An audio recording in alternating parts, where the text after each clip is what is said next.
In a world where every move is scrutinized, it's easy to lose sight of what it means to live simply. A life not burdened by billion-dollar deals, high-stakes decisions, or relentless expectations. A life where the hardest choice is deciding between milk or bread. On one crisp morning, Elon Musk, a name synonymous with innovation and ambition, found himself yearning for that kind of normalcy. From the sleek interior of his Tesla, he gazed out at a small, unassuming grocery store across the street. Unlike the high-end markets or luxury boutiques he was accustomed to, this was an everyday store, the kind where nobody cared about status or wealth. Shelves stocked with loaves of bread, cartons of milk, and chocolate bars. A place where the world didn't demand anything from you. For the first time in a long while, that simplicity felt like exactly what he needed. Elon could have sent an assistant or security detail to fetch his groceries. But that wasn't the point.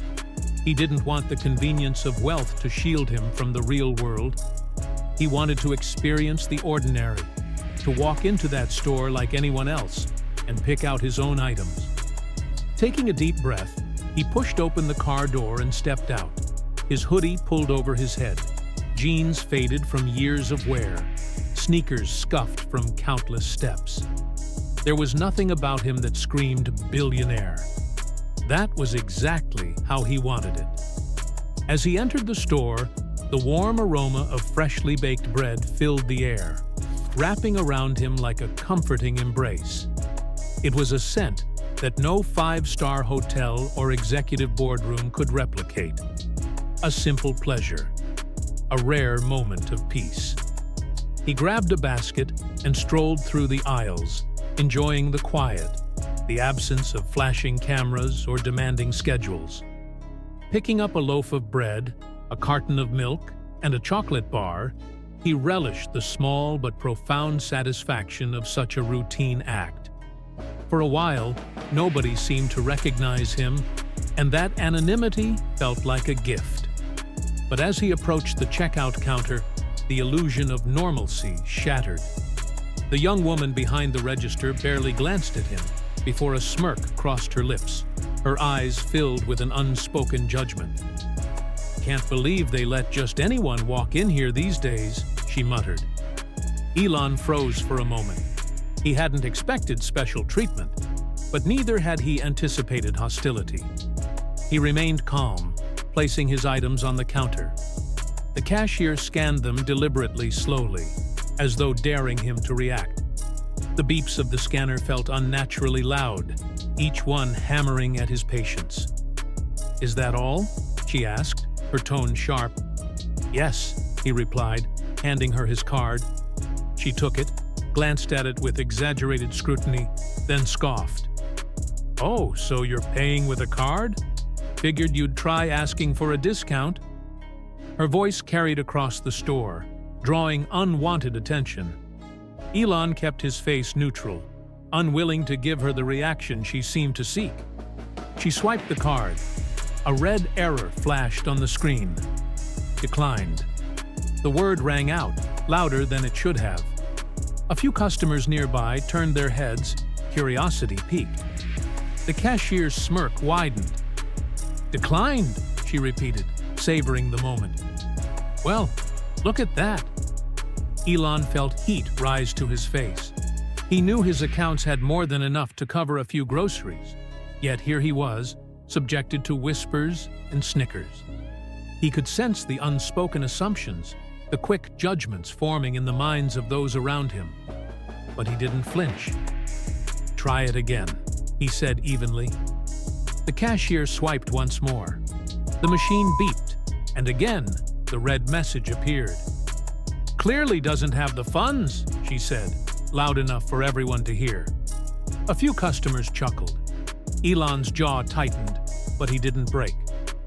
"I'll pay with cash," he said, pulling out his wallet. The cashier arched an eyebrow. "Oh, now you've got cash? Let me guess. Pennies?" She laughed, and others joined in. Elon forced himself to stay composed, even as embarrassment burned through him. He handed over the money, but she wasn't finished.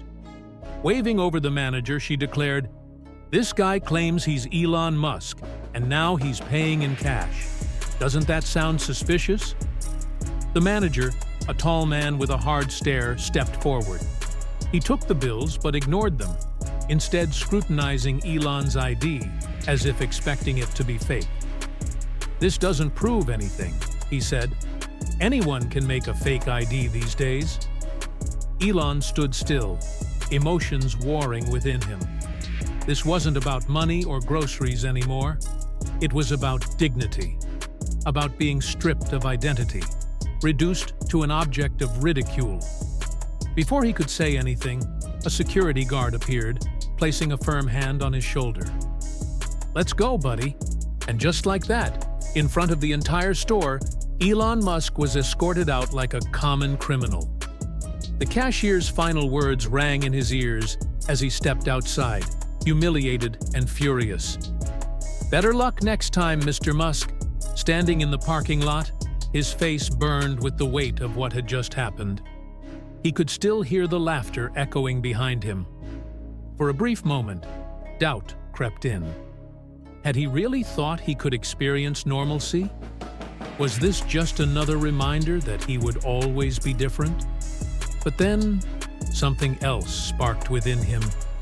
Resolve. He wouldn't let this moment define him. If anything, it strengthened his belief that the world needed change. A better way. A place where people were treated with dignity, regardless of how they looked or paid for their groceries. From that day forward, Elon channeled his frustration into something bigger. He founded Better Choice, a grocery chain built on principles of kindness and respect. It wasn't easy. The company faced smear campaigns, property damage, and relentless criticism. But Elon refused to back down. One day, he received a letter from a customer who shared how Better Choice had changed her life. She spoke of how the staff's kindness had given her hope when she needed it most. That letter was all Elon needed to reaffirm his mission. When asked about his success, he didn't speak about revenue or expansion. Instead, he simply said, "Treat people like they matter, and they'll prove that they do." And that, in the end, was his greatest triumph. Thanks for watching.